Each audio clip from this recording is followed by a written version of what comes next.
राधे राधे। मेरा नाम है निकिता शर्मा और आप सभी का स्वागत है श्रीमद् भागवत गीता की इस श्रृंखला में।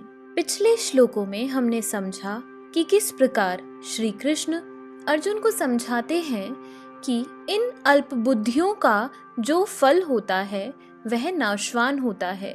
जो दिव्य देवताओं की पूजा करते हैं वे स्वर्ग में जाते हैं, जबकि मेरे भक्त मेरे पास आते हैं। चलिए आज बढ़ते हैं अगले श्लोकों की ओर। श्रीमद् भागवत गीता के 7वें अध्याय के 24वें श्लोक में कहा गया है, अव्यक्तम व्यक्तिमापन्नम मन्यन्ते माम बुद्धयः परम भाव मजानन्तो ममाव्यम नुत्तमम्। अर्थात बुद्धिहीन मनुष्य मुझको ठीक से न जानने के कारण सोचते हैं कि मैं यानी भगवान कृष्ण पहले निराकार था और अब मैंने इस स्वरूप को धारण किया है। वे अपने अल्प ज्ञान के कारण मेरी अविनाशी तथा सर्वोच्च प्रकृति को नहीं जान पाते। देवताओं के उपासकों को अल्पज्ञ कहा जा चुका है और इस श्लोक में निर्विशेषवादियों को भी अल्पज्ञ कहा गया है। भगवान कृष्ण अपने साकार रूप में यहाँ पर अर्जुन से बातें कर रहे हैं, किंतु जब भी निर्विशेषवादी अपने अज्ञान के कारण तर्क करते रहते हैं कि परमेश्वर का अंततः कोई स्वरूप नहीं होता। श्री रामानुजाचार्य की परंपरा के महान भगवत भक्त यमुनाचार्य ने इस संबंध में 2 अत्यंत उपयुक्त श्लोक कहे हैं। हे प्रभु, व्यास देव तथा नारद जैसे भक्त आपको भगवान रूप में जानते हैं। मनुष्य विभिन्न वैदिक ग्रंथों को पढ़कर आपके गुण, रूप तथा कार्यों को जान सकता है और इस तरह आपको भगवान के रूप में समझ सकता है, किंतु जो लोग रजो तथा तमोगुण के वश में हैं, ऐसे असुर तथा अभक्तगण आपको नहीं समझ पाते। ऐसे अभक्त वेदांत, उपनिषद तथा वैदिक ग्रंथों की व्याख्या करने में कितने ही निपुण क्यों ना हो, वे भगवान को नहीं समझ पाते। ब्रह्म संहिता में यह बताया गया है कि केवल वेदांत साहित्य के अध्ययन से भगवान को नहीं समझा जा सकता। परम पुरुष को केवल भगवत कृपा से जाना जा सकता है। अतः इस श्लोक में स्पष्ट रूप से कहा गया है कि न केवल देवताओं के उपासक अल्पज्ञ होते हैं, अपितु वे अभक्त भी, जो कृष्ण भावनामृत से रहित हैं, जो वेदांत तथा वैदिक साहित्य के अध्ययन में लगे रहते हैं, अल्पज्ञ हैं और उनके लिए ईश्वर के साकार रूप को समझ पाना संभव नहीं है।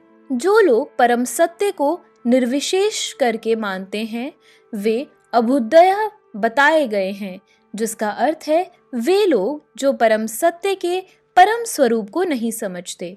श्रीमद् भागवत में बताया गया है कि निर्विशेष ब्रह्म से ही परम अनुभूति प्रारंभ होती है, जो ऊपर उठती हुई अंतर्यामी परमात्मा तक जाती है, किंतु परम सत्य की अंतिम अवस्था तो भगवान है।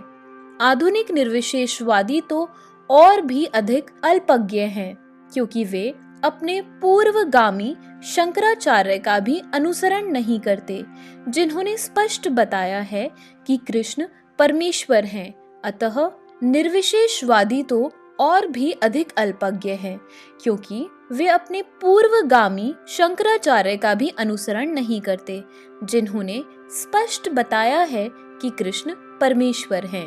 अतः निर्विशेषवादी परम सत्य को न जानने के कारण सोचते हैं कि कृष्ण देवकी तथा वसुदेव के पुत्र हैं, या कि राजकुमार हैं, और या कि शक्तिमान जीवात्मा हैं। भगवत गीता में भी इसकी भर्त्सना की गई है। अवजानती मां मूढ़ा मानुषीम तनुमाश्रितम। केवल मूर्ख ही मुझे सामान्य पुरुष मानते हैं। तथ्य तो यह है कि कोई बिना भक्ति के तथा कृष्ण भावनामृत विकसित किए बिना कृष्ण को नहीं समझ सकता। इसकी पुष्टि भागवत में हुई है। हे प्रभु, यदि कोई आपके चरण कमलों की रंच मात्र भी कृपा प्राप्त कर लेता है तो वह आपकी महानता को समझ सकता है, किंतु जो लोग भगवान को समझने के लिए मानसिक कल्पना करते हैं वे वेदों का वर्षों तक अध्ययन करके भी नहीं समझ पाते। कोई न तो मनोधर्म द्वारा न ही वैदिक साहित्य की व्याख्या द्वारा भगवान कृष्ण या उनके रूप को समझ सकता है। भक्ति के द्वारा ही उन्हें समझा जा सकता है। जब मनुष्य हरे कृष्णा कृष्णा कृष्णा हरे हरे, हरे राम राम राम हरे हरे इस महानतम जप से प्रारंभ करके कृष्ण भावनामृत में पूर्णतया तन्मय हो जाता है, तभी वह भगवान को समझ सकता है। अभक्त निर्विशेषवादी मानते हैं कि भगवान कृष्ण का शरीर इसी भौतिक प्रकृति का बना है और उनके कार्य, उनका रूप इत्यादि सभी माया है।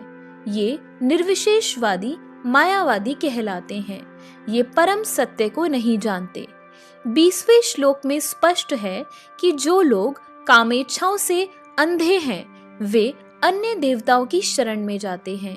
यह स्वीकार किया गया है कि भगवान के अतिरिक्त अन्य देवता भी हैं जिनके अपने अपने लोक हैं और भगवान का भी अपना लोक है। जैसा कि 23वें श्लोक में कहा गया है, देवान देव्यजो यान्ति भद भक्ता यान्ति मामपि, यानी देवताओं के उपासक उनके लोकों को जाते हैं और जो कृष्ण के भक्त हैं वे कृष्ण लोक को जाते हैं।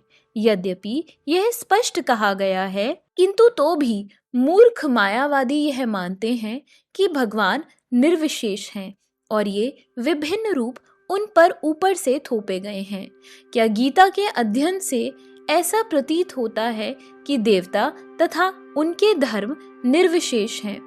स्पष्ट है कि न तो देवतागण न ही कृष्ण निर्विशेष हैं, वे सभी व्यक्ति हैं। भगवान कृष्ण परमेश्वर हैं, उनका अपना लोक है और देवताओं के भी अपने अपने लोक हैं। अतः यह अद्वैतवादी तर्क कि परम सत्य निर्विशेष है और रूप ऊपर से थोपा हुआ है, सत्य नहीं उतरता। यहाँ स्पष्ट बताया गया है कि यह ऊपर से थोपा हुआ नहीं है। भगवत गीता से हम स्पष्टतया समझ सकते हैं कि देवताओं के रूप तथा परमेश्वर का स्वरूप साथ साथ विद्यमान है और भगवान कृष्ण सच्चिदानंद रूप है। वेद भी पुष्टि करते हैं कि परम सत्य आनंदमयो अभ्यासात, अर्थात वे स्वभाव से ही आनंदमय हैं और वे अनंत शुभ गुणों के आगार हैं। गीता में भगवान कहते हैं कि यद्यपि वे अज यानी अजन्मा हैं, तो भी वे प्रकट होते हैं। भगवत गीता से हम इन सारे तथ्यों को जान सकते हैं। अतः हम यह नहीं समझ पाते कि भगवान किस तरह निर्विशेष हैं। जहाँ तक गीता के कथन हैं, उनके अनुसार निर्विशेषवादी अद्वैतवादियों का यह आरोपित सिद्धांत मिथ्या है। यहाँ यह स्पष्ट है कि परम सत्य भगवान कृष्ण के रूप और व्यक्तित्व दोनों हैं। तो इसी के साथ हमारे आज के श्लोकों की वीडियो समाप्त होती है। अगर आप सभी लोग श्रीमद् भागवत गीता की इस श्रृंखला में हमारे साथ हैं तो हमें अपने विचार कमेंट सेक्शन में जरूर बताएं और इस वीडियो को अपने परिवारजनों और मित्रगणों के साथ जरूर शेयर करें ताकि उनके जीवन में भी इस सुंदर ज्ञान के कारण कुछ अच्छे बदलाव हो सके। तो चलिए मिलते हैं अब अगले श्लोकों के साथ एक नई वीडियो में।